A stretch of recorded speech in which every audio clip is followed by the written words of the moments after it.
caffè con l'esperto è offerto da Uno Magazine.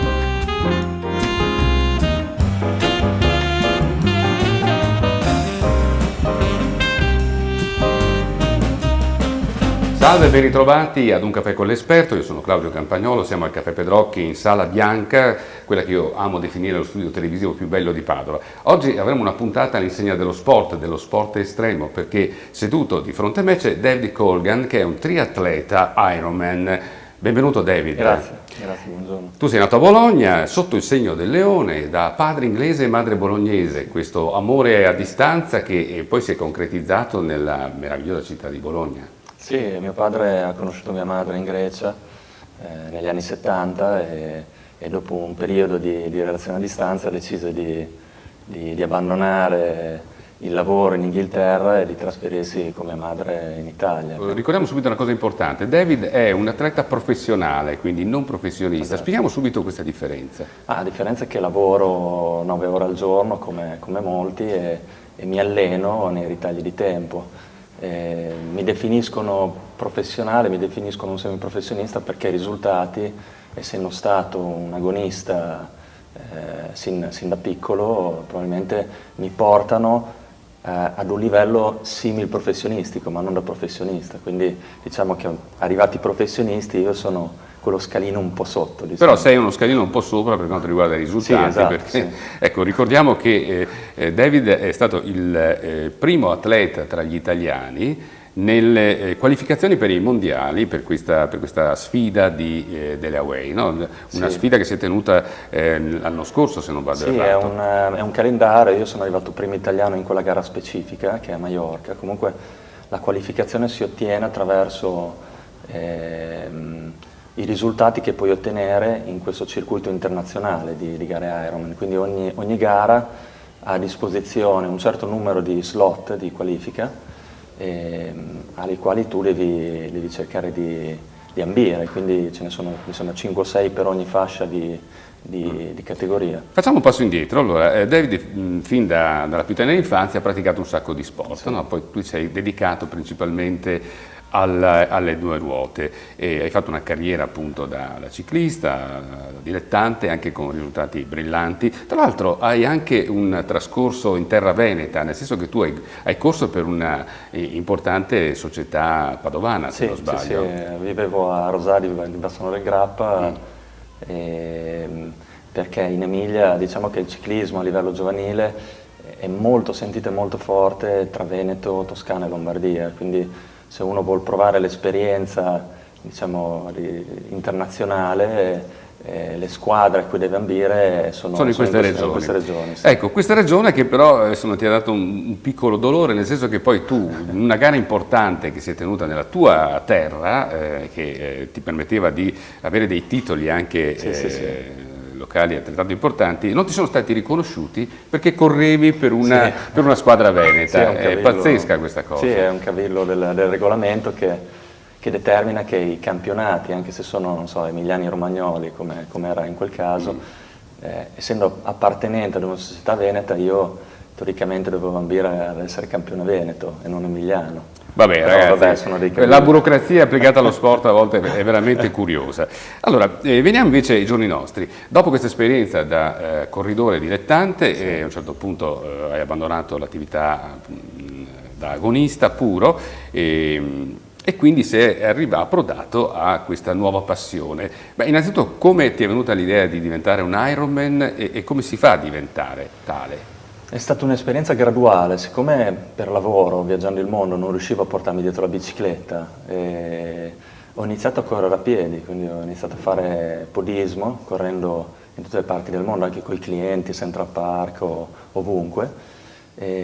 Ho conosciuto dei triatleti durante questo percorso che pian piano mi hanno immesso in questo sport, quindi va bene, dai, corri a piedi, prova ad andare anche in bicicletta. Allora ho ritirato fuori la bicicletta, ho unito il nuoto, che per me era una disciplina nuova, ho nuotato proprio da piccolo, ho fatto solo l'avviamento classico e ho capito che questa era una disciplina che si adatta molto bene a quella che è una vita dinamica di uno che viaggia, perché non hai la bici, puoi correre, puoi nuotare, c'è una piscina. A seconda delle situazioni. A seconda delle situazioni, quindi mi sono avvicinato così.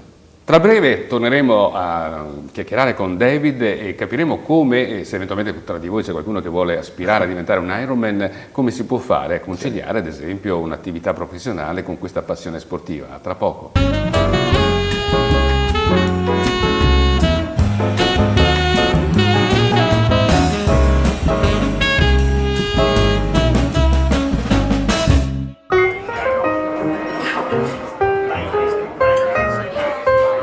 Seguici su Facebook, Twitter e YouTube e rivedi tutte le interviste di Un caffè con l'esperto dove vuoi e quando vuoi. 22 ottobre 2017. Referendum sull'autonomia del Veneto. Il quesito sarà: vuoi che alla Regione del Veneto siano attribuite ulteriori forme e condizioni particolari di autonomia? La proposta sottoposta a referendum è valida se ha partecipato alla votazione la maggioranza degli aventi diritto e se è stata raggiunta la maggioranza dei voti espressi. I seggi saranno aperti dalle 7 alle 23. L'elettore dovrà presentarsi al seggio indicato nella propria tessera elettorale munito di un documento di riconoscimento valido.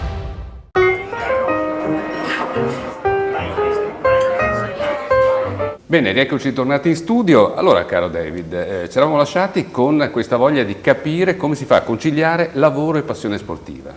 È un obiettivo, bisogna porsi un obiettivo ed è un sacrificio ripagato. Diciamo che per poter riuscire a fare un Ironman bisogna mettersi nell'ordine delle idee che per 6, 7 mesi, 8 mesi, partendo già da una buona base, tu debba riuscire ad incastrare nella tua vita quotidiana diciamo 2 ore al giorno durante la settimana e una buona fetta del weekend. Quindi 2 ore al giorno e una fetta del weekend. Una fetta del weekend Diamo importante. intanto dei numeri. Allora, un Ironman è composta da 3 km e 800 metri di nuoto, 180 km di bicicletta e 42,195 metri di maratona, insomma la classica lunghezza della maratona. È un giochino che dura circa 9 ore, è così? Sì, circa 9 ore per i primi, ma diciamo che si viene dichiarati Ironman se si riesce a tagliare il traguardo entro la mezzanotte del giorno stesso, quindi c'è gente che arriva, anzi sono più festeggiati di quelli che arrivano prima. Ho capito, quindi in buona sostanza entro 17 ore. C'è speranza per tutti, insomma, Sì. anche per il nostro Ruvo, il nostro perché caricaturista, che anzi salutiamo e ringraziamo perché è ancora qui con noi e chissà che cosa ti ha preparato il buon Ruvo. Allora, torniamo a noi. Il tuo coach è Sergio Contin, tra l'altro ex commissario tecnico della nazionale delle Olimpiadi di Londra, se non vado errato, e ti ha definito un hunter irlandese, che è un cavallo insomma di quelli proprio che sopportano tutte le fatiche con pazienza, con costanza, con determinazione. Tu ti riconosci un po' in questo? Sì, mi riconosco, diciamo che è una delle mie caratteristiche, resistere, avere resilienza. Ne ho passato tanti incidenti. A proposito, esatto, raccontaci di questo incontro-scontro con un capriolo che ti ha provocato una capriola che insomma rischiava di costarti caro. Sì, devo dire che in 20 anni di ciclismo non mi era mai successo, però nella preparazione per la gara dove poi mi sono qualificato, tornando a casa in una vallata vicino a Bologna. Parliamo di luglio 2016? Esatto, sì. E la gara era quando? La gara era a settembre. Pensate, a luglio ha avuto un incidente estremamente grave, cioè, quindi cosa ti è sbucato questo capriolo all'improvviso? Stavo tornando a casa e non ho fatto neanche in tempo a sentire o a fare qualcosa che mi sono trovato proprio investito da un capriolo che si vede che dal caldo voleva raggiungere il fiume al lato della strada e mi ha investito come un treno. Meno male che avevi il casco, cioè il caschetto. Il casco mi ha salvato, gli occhiali mi hanno salvato la vita, però sono caduto rovinosamente e ho avuto un mese di riabilitazione. Quindi pensavi quasi che la gara fosse perduta? Sì, io pensavo proprio di dover abbandonare. Poi invece la volontà, la costanza, la determinazione mi ha permesso di fare piccoli passi e di accelerare questo tempo di recupero e di arrivare alla gara in ottimo stato di forma. Senti, a proposito di ottimo stato di forma, quanto è importante l'alimentazione per un atleta, per un triatleta Ironman? È fondamentale, direi. Tu hai qualcuno che ti segue in questo? Sì, ho qualcuno che mi segue a Bologna, un nutrizionista che si chiama Lorenzo Bergami, di Strategic Nutrition, e lui mi cura il dettaglio, quindi sa Cioè? esattamente, sapendo anche il tipo di vita che ho, riesce a disegnarmi una nutrizione proprio sartoriale, cioè quando vado all'estero, quando sono a casa, i pasti intermedi, prima dell'allenamento, dopo l'allenamento. Ma durante una gara, ad esempio, cioè voglio dire 9 ore di gara, Sì. voi cosa fate? Mangiate? Io vedo ogni tanto nelle gare quelle classiche di ciclismo che mangiucchiano qualcosa. Sì, Beh, c'è una tutta gara così importante, cosa Sì, vi portate appresso? ci portiamo barrette energetiche, quindi diciamo che la parte principale dove ci si alimenta è la bici, che è la più lunga e dove riesci anche a poter mangiare qualcosa di solido, quindi barrette energetiche, gel energetici e borracce con sali minerali. E ogni quanto fate questi mini pasti? Ogni 25-30 minuti.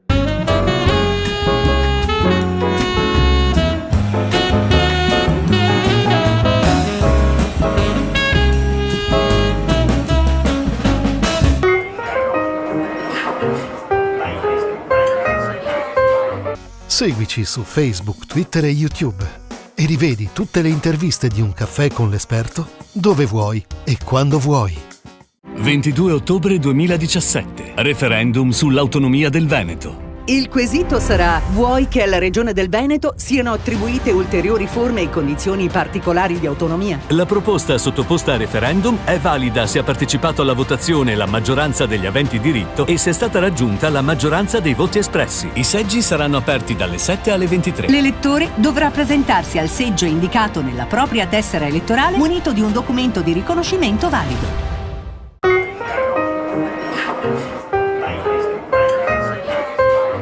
Molti sportivi sono scaramantici, tu hai qualche piccola scaramanzia? Io ho delle Un scaramanzie. cornetto di capriolo che ti porti appresso? Ho, che ne so, visto- ho degli oggetti che mi porto dietro, che sono simbolici, anche sentimentali, e ho anche, diciamo, dei rituali pre-gara che tendo a mantenere. Quindi tipo la settimana che precede la gara, so dei rituali di messa a punto della bici, di nuoto, di cosa fare il venerdì, di cosa fare il sabato. Tendo a mantenere sempre quello che mi ha portato ad un risultato buono. Senti, tu hai accennato un attimo fa, così, Sì. ho sentito la parola sentimentale, ma la tua ragazza cosa ne pensa di questo tuo impegno massacrante tra il lavoro e gli allenamenti e Sì. quando vi vedete? Ci vediamo quando è possibile vederci, quindi lei veramente mi dà una mano grandissima, accetta quello che faccio, mi ha conosciuto così. Come si chiama la tua Deborah. ragazza? Deborah, quindi salutiamo anche Deborah. Qual è il sacrificio a cui sei costretto che più ti pesa? Che più mi pesa probabilmente la limitazione di quella che è la vita sociale, intesa come vita sociale di un ragazzo della mia età, ovvero uscire il venerdì sera, fare un weekend in giro con la propria ragazza senza dover pensare a tre sport. Questo è un sacrificio che viene accettato da questo stile di vita e lo accetto per arrivare a questo obiettivo della Hawaii. Senti, chiudiamo con la foto che è legata a un ricordo a te particolarmente caro, lo stiamo vedendo in questo istante, la regia ce la sta proponendo. Sei tu piccolino, immagino, quello più piccolo dei due fratellini, in mezzo c'è tuo padre. Questa è una foto a cui sei legato perché? Perché rappresenta un po' quello che è la mia famiglia, una famiglia unita e bellissima e rappresenta un po' l'inizio di quello che è stato per me lo sport. Quindi vedo in quello sguardo da piccolo nella bicicletta proprio la felicità che ricerco in continuazione anche quando vado in bicicletta oggi. Bene, grazie a David Colgan, un piacere. in bocca al lupo per questa sfida Ironman delle Hawaii e alla prossima. Crepi il lupo, grazie.